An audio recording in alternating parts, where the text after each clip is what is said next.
Welcome back to Griff Picks.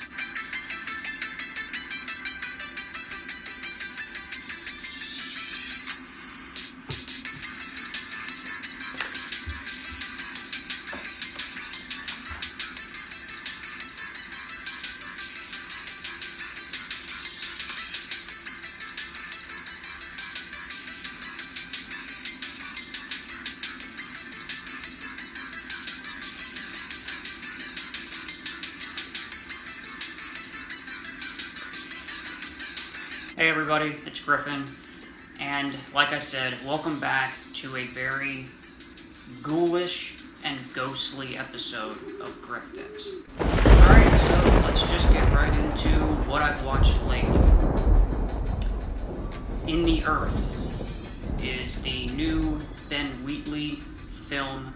It is on Hulu right now if you want to watch it.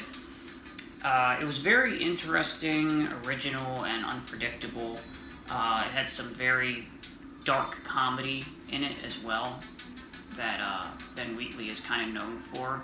I liked it. It was pretty good. I would recommend it to fans of horror and to fans of Ben Wheatley. If you haven't ever seen any of his films, I definitely recommend checking out his other films. He's got a pretty good library. I like pretty much all of them. Wrath of Man is the new Guy Ritchie film starring Jason Statham. I didn't really expect a whole lot from this film other than it was going to be your standard run-of-the-mill Jason Statham action shoot 'em up, beat 'em up movie.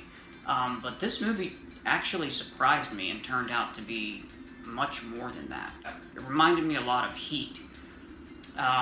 So yeah, I would recommend it to, fans of action, fans of Statham, fans of Guy Ritchie, for sure. It's worth checking out. Malignant. This is the new James Wan horror. It was one of the HBO Max films this year to come out where it was on HBO and theaters at the same time. I was not a fan of this one.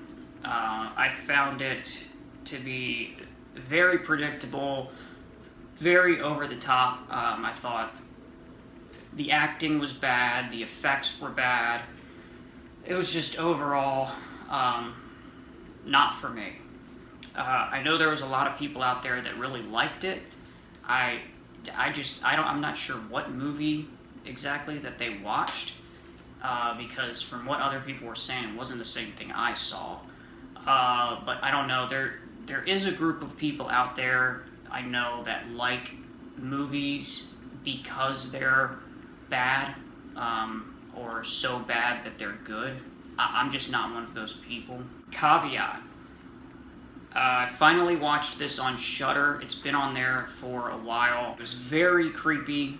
It had some very terrifying moments and imagery.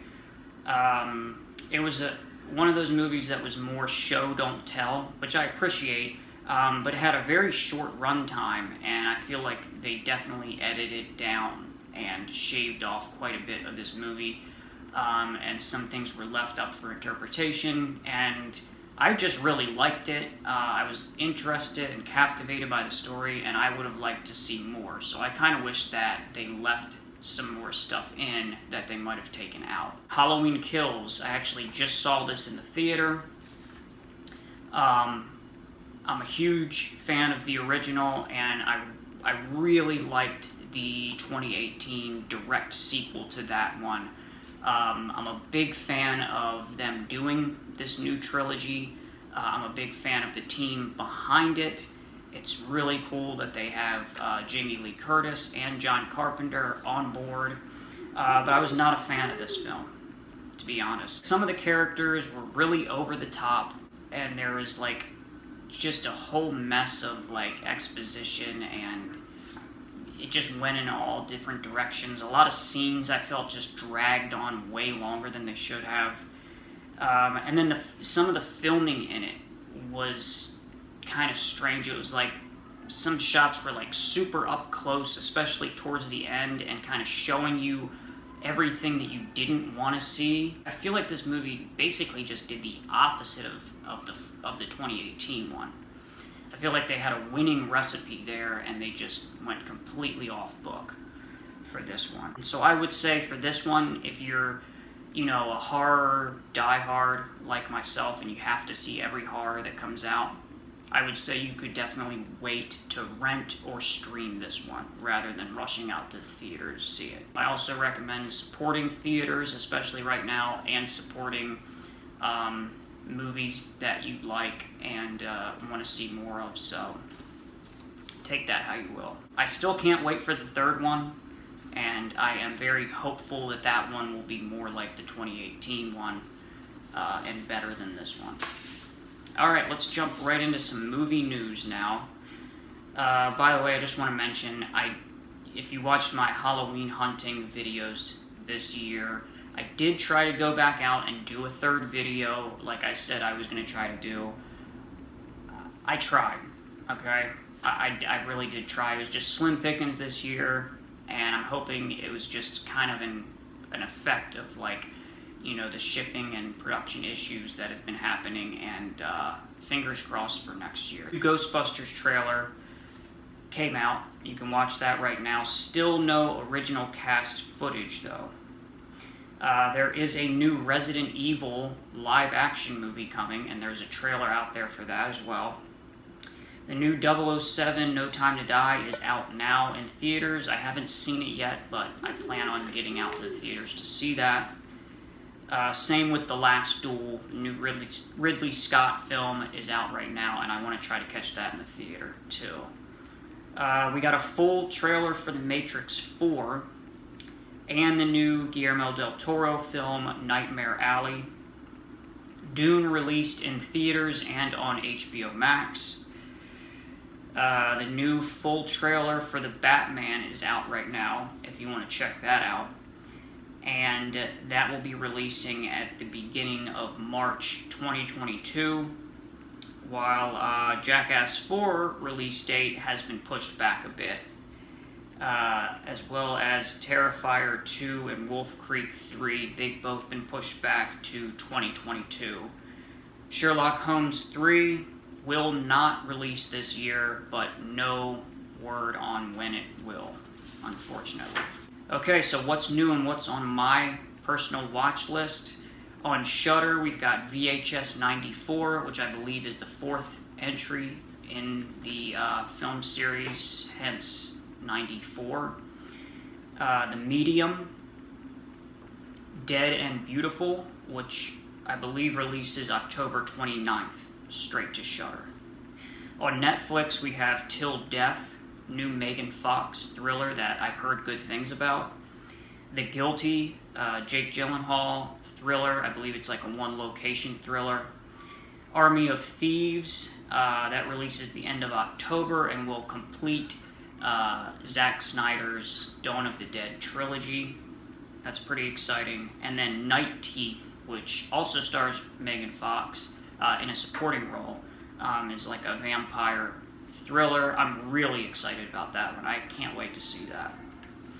On Hulu, we have The Killing of Two Lovers. That is on there right now. It's like a drama thriller. Censor, that is like a horror thriller, I believe. The Painted Bird, which is like a wartime thriller with horror aspects to it. Also on Hulu, I just want to mention real quick, in the category of new series, we got a new season of the Eric Andre Show and a new season of Archer. You can watch both of those on Hulu right now. On Amazon, we have The Manor, which is part of a new Amazon horror series. I believe it's from Blumhouse. Lansky, which is like a crime underworld biopic. Searching, which is through IMDb with ads. And this is an older film, not like real old, but it's not like brand new. but it just became available. You can watch it on Amazon through IMDb with ads, like I said. This was just one that kind of slipped through the cracks with me, and I never saw it when it was new. And then in theaters, we have, like I said, No Time to Die, The Last Duel, and then Antlers comes out October 29th. That's another one I want to try to catch in theaters. So October's a big month for theater releases. And now, because it is that Halloween fall season, I thought I would give my personal favorite Halloween, Horrorween movies, in case you're looking for something to watch or rewatch to put you in the mood for the season. Number 1, Hocus Pocus, classic, great for the whole family.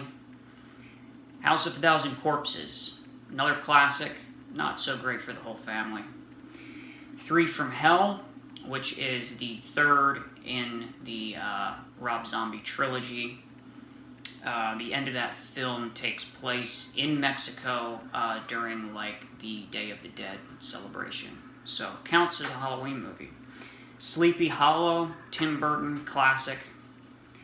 Donnie Darko, another really good movie. If you've never seen Donnie Darko, do yourself a favor. Halloween, the original, I mean, of course that's on the list. That's got to be on everybody's list, right?